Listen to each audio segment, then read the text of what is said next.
بسم الله الرحمن الرحیم.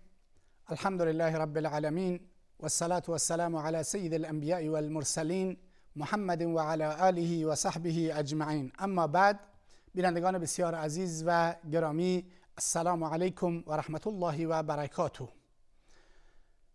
در جلسه گذشته در زمینه وحدت، اجتماع، متمسک به قرآن و سنت و در کنار یکدیگر بودن صحبت کردیم. در این جلسه درباره فایده هایی که وحدت میتونه برای ما داشته باشه صحبت میکنیم. اصولا هر چیزی یک فایده ای دارد، یا فایده دنیوی دارد و یا فایده اخروی دارد. احکام اسلامی، دستورات قرآن کریم، دستورات سنت پیامبر اکرم صلی الله علیه و سلم برای ما مسلمانان هم آثار و نتایج دنیوی دارند و هم آثار و نتایج اخروی دارند، یعنی برای آخرتمون باعث اجر و پاداش می شوند. اگر در یک نگاه کلی ما به فایده وحدت و فایده اجتماع نگاه بکنیم، خیلی خلاصه و مختصر میتونیم بگیم که اطاعت از خدا و رسول هست. چون خدا و رسول به ما دستور دادند که وحدت داشته باشید، با جماعت مسلمین باشید و در کنار یکدیگر وجود داشته باشید و حضور داشته باشید، ما میدونیم که برای ما مفید هست و باعث خیر دنیا و آخرتمون میشود. چرا؟ برای اینکه پروردگار خیر ما رو بهتر میفهمد. برای اینکه سخنان پیامبر وحی از جانب پروردگار هستند. مگر نه این هست که خالق ما پروردگار هست؟ مگر نه این هست که پروردگار شناختش نسبت به ما از همه افراد دیگر و انسانهای دیگر کاملتر هست، برای اینکه خالق و آفریننده ماست؟ پس در نتیجه دستوری رو که پروردگار صادر می کند درش خیر هست، درش خوبی هست، درش نیکی نهفته هست، درش سعادت دنیا و آخرت نهفته هست و ما باید بهش عمل بکنیم. اما در کنار اینها ما می بینیم که به عنوان مثال همین وحدت و اجتماع کلمه و جماعتی که ما ازش صحبت می کنیم برای ما در واقع خیرات بسیار زیادی دارد. اول اینکه مفهوم امت رو متحقق می کند. قرآن کریم از مقوله‌ای صحبت کرده به نام امت، تشکیل امت اسلامی. پیامبر اکرم صلی الله علیه و سلم اقدامی رو که در دوران 23 ساله دعوت خودشون انجام دادن این بودن که امت رو تشکیل دادن، گروهی رو به عنوان امت اسلامی تشکیل دادن. و این امت اسلامی وقتی که شکل گرفت دیگه از کیان اسلام دفاع کرد، دیگه از کیان امت دفاع کرد، دیگه در برابر دشمنان امت ایستاد و باعث یک الگوی خوب و نمونه خوب و زیبا ارائه داد و باعث گسترش اسلام در جهان گردید. این مفهوم امت هست. وقتی ما با یکدیگر وحدت داشته باشیم این امت شکل میگیره و وقتی که امت شکل بگیرد بر اساس ارزش‌های اخلاقی، بر اساس ارزش‌های انسانی، بر اساس صداقت، بر اساس راستی و بر اساس درستی، وقتی این شکل بگیرد خب اندک اندک گسترش پیدا می‌کند و ما میتونیم در واقع در یک جامعه خوب و زیبا به عنوان یک شهروند صالح درش زندگی بکنیم.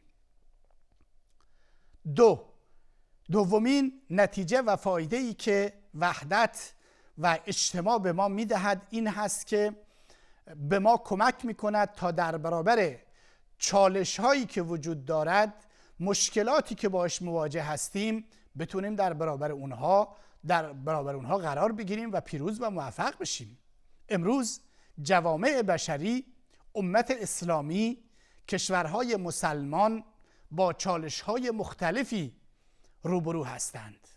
خب حالا چالش ها میتونه چالش‌های در واقع در زمینه‌های علمی، در زمینه‌های فکری، در زمینه‌های فرهنگی باشد، یا چالش هجوم‌های مسلحانه‌ای که از این سو و آن سو به امت اسلامی صورت می‌گیرد. همه اینها چالش هستند. چالش فقر، چالش نمیدونم بسیاری از این چالش ها. اگر ما یک امت متحد و یک پارچه و دارای وحدت داشته باشیم، میتونیم در برابر این چالش ها بایستیم، روبرو بشیم با این چالش ها و سربلند و موفق از اونها بیرون بشیم.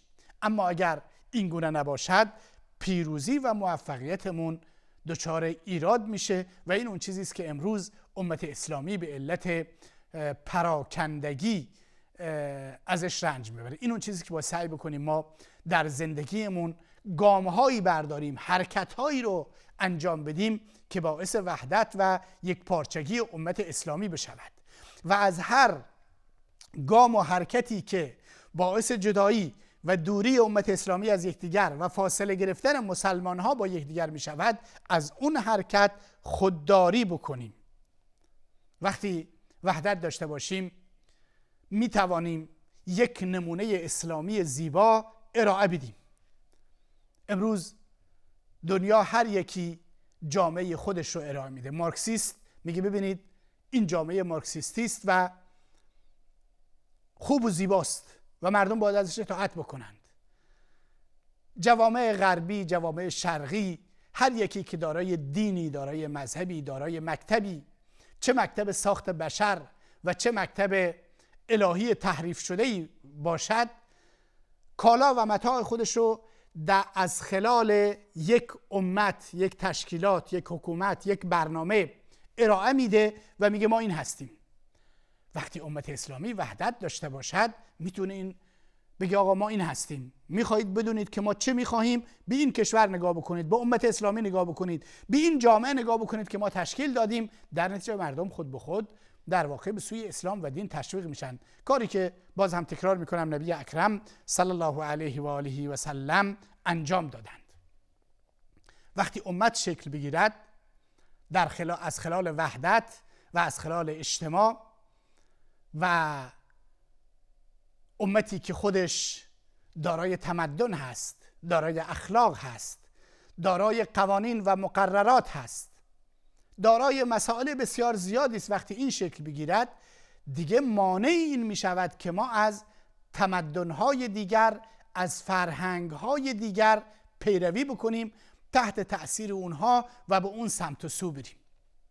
ببینید تا چند قرن اول اسلام، هنگامی که مسلمانان به عنوان یک امت وجود داشتند، نه تنها این که مسلمانان به دنبال پیروی و تقلید از تمدن و آداب و رسوم دیگران نبودند، بلکه ملت‌های دیگر، کشورهای دیگر، انسانهای دیگر به دنبال این بودند که از تمدن اسلامی، از علم و اندیشه مسلمانان استفاده بکنند، برای اینکه در واقع اونها مفهوم امت رو متحقق کرده بودند. ولی امروزه که ما نتونستیم اون مفهوم امت رو تا حد زیادی متحقق بکنیم، میبینیم که جوانان ما، فرهنگیان ما، تحصیل کرده های ما تحت تأثیر فرهنگ های دیگر، تمدن های دیگر، اخلاقیات دیگر به انحراف کشیده می شوند. و اگر همین ها از ما بپرسند و بخواهند که اون چیزی که شما بهش اعتقاد دارید در قالب یک جامعه، در قالب یک تمدن، در قالب یک گروه، یک امت نشون بدید، مقداری کار برای ما دشوار هست، برای مسلمانان دشوار هست، اون هم به دلیل اینکه اختلافاتی که وجود دارد. و نکته بعدی این هست که این وحدت و این اجتماع باعث قدرت مسلمانان می شود، باعثی می شود که مسلمان قوی ظاهر بشود. امروزه دنیا دنیای اتحادیه های مختلف هست، بلوک های مختلف، بلوک شرق، بلوک غرب، نمیدونم بلوک های مختلف هست، ولی مسلمانان نتوانستند در سایه یک وحدت قوی، یک بلوک قوی و یک اتحادیه قوی تشکیل بدن تا اینکه بتوانند روی پای خودشون بایستند. وقتی که اون مفهوم امت متحقق بشه، مفهوم وحدت اسلامی متحقق بشه و اجتماع اسلامی متحقق بشود، مسلمانان دارای قدرت خواهند بود، در زمینه‌های مختلف رشد خواهند کرد.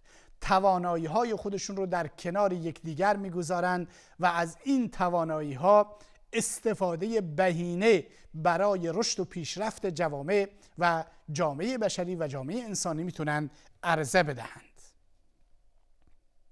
و وحدت باعث می شود و تشکیل اجتماع اسلامی باعث می شود که مفاهیم اسلامی، ارزش‌های دینی به شکل حقیقی و درستش در میان امت متبلور بشه و ظاهر و آشکار بشود و این خب خودش به قدرت جامعه می افزاید.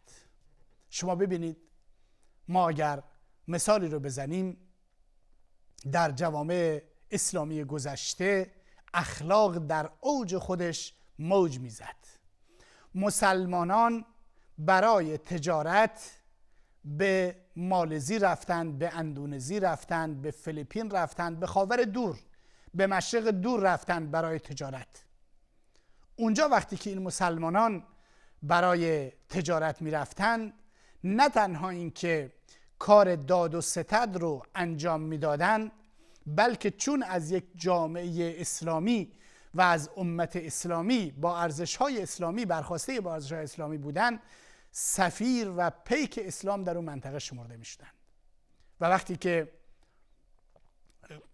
مردم اونجا که مسلمان نبودند در اون زمان، وقتی اخلاق تجار مسلمان رو دیدن، وقتی صداقت و راستی اونها رو دیدن، به سوی اسلام اومدن، به سوی دین اومدند و دین رو پذیرفتند. و امروز اندونزی پرجمعیت ترین کشور مسلمان هست، مالزی کشور اسلامی است، فیلیپین میلیون ها مسلمان دارد و در اون خاور دور مسلمانان مبارزه نکردند تا اینکه فتوحاتی انجام بدن. این هست که وقتی امت تشکیل بشود، ارزش های امت حفظ میشه. وقتی اینها با این ارزش ها با امت های دیگر برخورد و استکاک و رفت و آمد و داد و ستد داشته باشند، باعث می شوند که انسانهای دیگر تحت تأثیر این ارزش‌های امت قرار بگیرند و به سوی دین اسلام بیایند. اما امروز متاسفانه این مفاهیم در میان مردم تضعیف شده و به این خاطر هست که ما با مشکلات زیادی دست و پنجه نرم می‌کنیم. گرچه خب به حمدالله باز هم خیر در این امت زیاد هست. ما می‌بینیم که در کشورهای زیادی مردم وقتی که اخلاق و رفتار و صداقت بسیاری از مسلمانان رو می‌بینن، تحت تأثیر دین مبین اسلام به سوی اسلام گرایش پیدا می‌کنند و این وحدت و اجتماع باعث می‌شود که مسلمانان اون زبان اصلی خودشون رو که زبان عربی باشد، این زبان رو حفظ بکنند. امروزه خوشبختانه این نکته مثبتی است که در هر یکی از کشورهای مسلمان و اسلامی که گام برداریم، گرچه اونها عرب نیستند، ولی تعدادی از افراد پیدا می شوند که زبان عربی رو می فهمند، به زبان عربی می نویسند و به زبان عربی تکلم می کنند، یعنی زبان قرآن. و این یعنی وحدت امت و این یعنی اینکه اسلام می تواند مردم رو در کنار یکدیگر قرار بدهد. و نکته دیگری که فایده دیگری که در وحدت هست که برای اینکه ما در زندگی فردی خودمون، در زندگی اجتماعی خودمون به سوی وحدت گام برداریم، نوبت دیگر این هست که در جامعه محبت ایجاد میشه، دوستی ایجاد میشه، الفت ایجاد میشود. وقتی در جامعه محبت و دوستی و الفت ایجاد بشود، حقدها و حسدها و کینه‌ها از دلها دور بشوند، ما یک جامعه با روح و روانی آرام خواهیم داشت و به سوی آرامش، به سوی خوبی، به سوی زیبایی و به سوی نیکی گام برخواهیم داشت. و این اون چیزی است که ما از هر وقت دیگر بهش نیاز داریم. و وحدت اسلامی، اعتقاد اسلامی، اجتماع اسلامی باعث می شود که تعصبات قومی، تعصبات ملی، تعصبات قبیله‌ای، تعصبات فرقه‌ای کنار گذاشته بشود و ما به عنوان یک امت در کنار یکدیگر قرار بگیریم. شما ببینید تا قبل از اینکه اسلام در شبه جزیره عربستان ظهور بکند، به ویژه در مدینه منوره و حتی در مکه جنگ‌های قبیله‌ای چند صد ساله در جریان هست که بخش زیادی از جامعه رو نابود کرده. قتل است و کشتار است و ربودن هست. اما وقتی که اسلام میاد، همون مدینه، در مدینه منوره که اوس و خزرج دو طایفه بزرگ سالها با یکدیگر می جنگیدند، به وسیله اسلام با یکدیگر دوست شدند. محبت در میان اونها ایجاد گردید و حتی مردم مکه به عنوان مسلمان وقتی که اونجا آمدن، از اونها با استقبال کردند با آغوش باز و اونها رو قبول کردند و این یعنی متحقق شدن وحدت اسلامی و اجتماع اسلامی. حضور در اجتماعات مسلمانان باعث خیر و برکت در زندگی ما می شود. چقدر هستند که افرادی که مثلا کار ندارند وقتی داخل مسجد میرن با کسی آشنا میشن، وقتی در نماز جمعه با کسی آشنا میشن، زمینه برای اینکه برایشون کاری پیدا بشود فراهم میگردد. چقدر هستند افراد که از طریق دوستان مسجدی خودشون و دوستانی که در اجتماعات اسلامی اونها رو میبینن با افرادی برخورد میکنن که باعث شکل گرفتن یک ازدواج مبارک و خوب میشود. در اجتماع خیر و برکت هست. در اجتماع اگر یک نفر از مشکل کسی دیگه اطلاع پیدا بکنه، شاید بتونه واسطه خیری برایش در جای دیگر بشود، به شرط اینکه این فایده رو در واقع داشته باشه. و مسئله دیگر این هست که وحدت معنویات رو بالا میبره، روحیات انسان رو بالا میبره.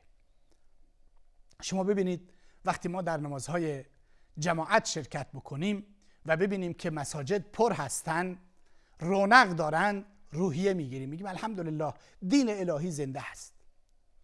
وقتی در نماز جمعه شرکت میکنیم و میبینیم جمعیت موج میزند، روحیات انسان بالا میرود. وقتی در کنگره حج شرکت میکنیم و همه این مسائل در واقع باعث بالا رفتن روحیاتمون میشه. اجتماع خود به خود باعث میشه که آدم با همدیگه صحبت بکنه، رد و بدل بکنه صحبت ها رو در اجتماع مسلمانان به ویژه و مؤمنان، و باعث اصلاح جامعه میشه، اصلاح شخص میشه و اصلاح مسائل اخلاقی میشود. دعا بکنید الله متعال به همه ما توفیق بدهد تا اون چی که باعث خیر جامعه اسلامی است، باعث وحدت میشه، باعث اتحاد میشه، باعث یکتاپرستی میشه، اون باعث جمع شدن مسلمانان با یکدیگر میشه، اون کارها رو انجام بدیم و از هر کاری که باعث تفرقه، شقاق و نفاق در میان امت اسلامی میشه از اونها پرهیز بکنیم. تا جلسه دیگر و وقت دیگر، السلام علیکم و رحمت الله و برکاته.